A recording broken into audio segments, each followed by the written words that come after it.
अस्सलाम वालेकुम, वेलकम करता हूं आपको सितारों के सफ़र पर। आज की वीडियो में हम देखेंगे कि सूरज ग्रहण का आपकी कुंडली पर क्या असर होगा। 29 मार्च को लोकल टाइम के हिसाब से तकरीबन 1:50 से लेके 2:20 के दरमियान, मतलब पाकिस्तान और इंडिया का जो टाइम है लोकल टाइम पीरियड के हिसाब से ये स्टार्ट होगा। तकरीबन 3 घंटे 53 मिनट का इसका ड्यूरेशन होगा और ये पाइसेस में लगने जा रहा है सूरज ग्रहण। लेकिन इस सूरज ग्रहण के लगने के 17 दिन तक सन यहीं पे रहेगा, सूर्य यहीं पे रहेगा, पाइसेस में रहेगा। लेकिन यहाँ पे गौर व फिक्र की बात यह है कि सैटर्न भी उसी दिन तकरीबन 4:30 के करीब 4:35 मिनट 58 सेकंड पे ये पाइसेस में ट्रांजिट करेगा, यानी पाइसेस में गोचर करेगा। तो ये आप लोगों के ऊपर, आपकी ज़िंदगी के ऊपर क्या इफेक्ट्स डालेगा। सैटर्न की अलग से सीरीज आने वाली है बहुत जल्द सितारों के सफ़र पर, आप ज़रूर देखिएगा। चलिए बिना टाइम ज़ाया किए बगैर आपको बताते हैं कि आपकी कुंडली में इस सूरज ग्रहण का क्या असर होगा। बात करते हैं वृश्चिक राशि वालों की, जिसको उर्दू में बुर्ज अकरब भी कहा जाता है। 29 मार्च 2025 को सूरज ग्रहण आपके 5th हाउस में होगा, यानी कि पाइसेस में। ये सूरज ग्रहण आपकी पर्सनल और प्रोफेशनल लाइफ में मेजर शिफ्ट्स लेकर आ रहा है। इसका बहुत ज़्यादा इफेक्ट जो होगा वो आपकी डिसीजन मेकिंग पर होगा और इमोशनल स्टेबिलिटी पे होगा। अगर आप किसी क्रिएटिव फील्ड में हैं या स्टॉक मार्केट से जुड़े हुए हैं या स्पेक्युलेटिव बिजनेस में हैं, तो यहाँ अनएक्सपेक्टेड आप लोगों को अप्स एंड डाउन्स का सामना करना पड़ सकता है। सैटर्न का जो इम्पैक्ट है वो लॉन्ग टर्म प्लानिंग का होता है। तो अगर आपने लॉन्ग टर्म प्लानिंग पर काम किया तो आप लोग कामयाब हो सकते हैं।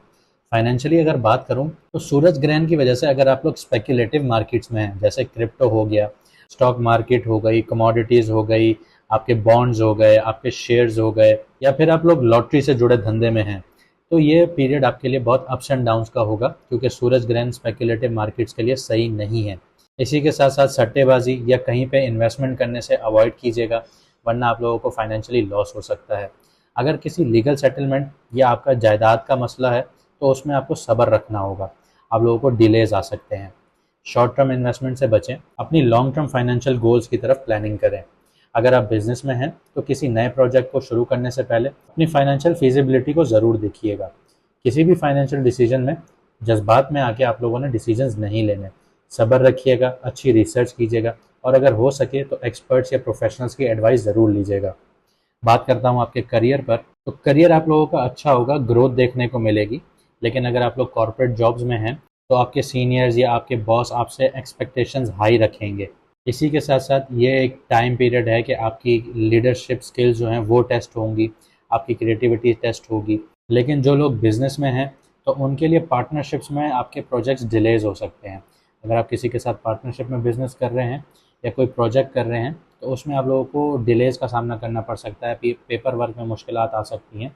तो इन चीज़ों का आपने ध्यान रखना होगा। ऑफिस पॉलिटिक्स में और अननेसेसरी कॉन्फ्लिक्ट से आप लोगों को बचना है। बाकी आप लोगों के लिए अच्छा रहेगा, आपके करियर में ग्रोथ है। अगर आप अपने काम से काम रखेंगे तो आपको अच्छी ग्रोथ देखने को मिलेगी। अपने काम को लगन के साथ कीजिए, अपने काम को ईमानदारी के साथ कीजिए, आप ज़रूर अब आगे जाएंगे। कोई नया बिजनेस या जॉब स्विच करने का प्लान कर रहे हैं तो पहले प्रॉपर रिसर्च करिएगा, सब्र के साथ काम लीजिएगा। अगर आप लोग क्रिएटिव फील्ड में हैं तो आपके आइडियाज़ में थोड़ा गड़बड़ाहट आ सकती है, उसको एग्जीक्यूट करने में आपको प्रॉब्लम हो सकती है। आगे बढ़ते हैं, आपकी लव लाइफ की बात करते हैं। अगर आप लोग कमिटेड हैं, रिलेशनशिप्स में हैं, तो मिसअंडरस्टैंडिंग्स और इमोशनल अप्स एंड डाउन्स देखने को मिल सकते हैं। अगर आप लोग सिंगल हैं तो एक सीरियस और मेच्योर रिलेशनशिप का योग बन रहा है, लेकिन जो उस रिलेशनशिप में स्टेबिलिटी आएगी वो थोड़ा टाइम लेगी। यहाँ पे मेरा मशवरा ये होगा कि जज्बात में आके कोई भी फैसला नहीं लेना और सब्र से काम लेना है। पास्ट रिलेशनशिप्स हैं या अनरिजॉल्व इश्यूज़ हैं वो दोबारा आ सकते हैं आप लोगों की ज़िंदगी में, तो उसमें क्लैरिटी ज़रूर रखिएगा और उसको ख़त्म कीजिएगा इस दफ़ा। अगर आप लोग चाह रहे हैं कि कोई नया रिलेशनशिप शुरू करें तो उसकी लॉन्ग टर्म कंपैटिबिलिटी पे फोकस ज़रूर कीजिएगा।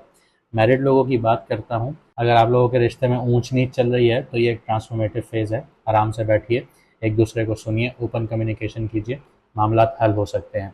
बिजनेस पार्टनरशिप में क्लैरिटी चाहिए आप लोगों को, और लीगल एग्रीमेंट्स जो होंगे उनको बहुत ध्यान से और 2 दफ़ा देखना है आप लोगों ने। इसके अलावा जिन लोगों के ऑलरेडी लीगल डिस्प्यूट्स चल रहे हैं या फाइनेंशियल कमिटमेंट्स चल रही हैं, तो सब कुछ क्लियर रखिएगा, ट्रांसपेरेंट रखिएगा, वरना इश्यूज हो सकते हैं। अगर आपकी फैमिली में कोई ऊंच नीच चल रही है, फैमिली मैटर्स चल रहे हैं या फिर फाइनेंशियल प्लानिंग चल रही है लेकिन पार्टनरशिप में, तो ये बहुत अच्छा टाइम पीरियड है कि आप लोग सीरियस डिस्कशन अभी करें और अपने मैटर रिजॉल्व करें।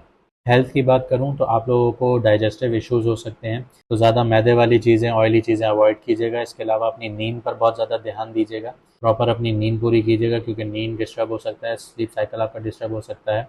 इसके अलावा पास्ट में अगर आप लोगों को कोई क्रॉनिक डिजीज़ेज़ थी, कोई इश्यूज़ थे, तो वो दोबारा आ सकते हैं, तो अपना चेकअप ज़रूर करवाइएगा। डेली रूटीन और अपनी डाइट पर फोकस कीजिएगा, वरना हेल्थ आपकी बिगड़ सकती है, इश्यूज़ बढ़ सकते हैं। अगर मेंटल स्ट्रेस या एंजाइटी आप लोगों की बढ़ रही है तो मेडिटेशन कीजिए, रिलैक्सेशन टेक्निक्स को अपनाइए, ग्राउंडिंग प्रैक्टिसेस कीजिए, नेचर में जाइए, ज़मीन पे नंगे पाँव घूमिए, मोबाइल वगैरह अपनी डिवाइसेस बंद कीजिए और 15-20 मिनट अपने आप को टाइम दीजिए। आप आंखें बंद कीजिए, गहरी गहरी सांसें लीजिए, तो इससे बहुत रिलैक्स हो जाएंगे आप। रेगुलर एक्सरसाइजेज अपनाइए, भले ही 5 मिनट की सही, लेकिन उसको अपनाइए ताकि आपकी लाइफ हेल्दी लाइफस्टाइल को आप एक अडॉप्ट करें। उम्मीद करता हूँ आपने इस वीडियो से बहुत कुछ सीखा होगा। अगर आपने वाकई इस वीडियो से बहुत कुछ सीखा है और आप अपनी ज़िंदगी को बेहतर बनाना चाहते हैं, तो हमें लाइक शेयर सब्सक्राइब ज़रूर कीजिएगा। इससे हमें पता चलेगा कि आप कितना मोटिवेटेड हैं और कितना आगे बढ़ने की तमन्ना रखते हैं, ख्वाहिश रखते हैं कि आप आगे बढ़ सकते हैं। हमें उम्मीद है कि आप अपनी ज़िंदगी बेहतर बनाएंगे। मुझे दीजिए इजाज़त, मिलते हैं अगली वीडियो में सितारों के सफ़र पर।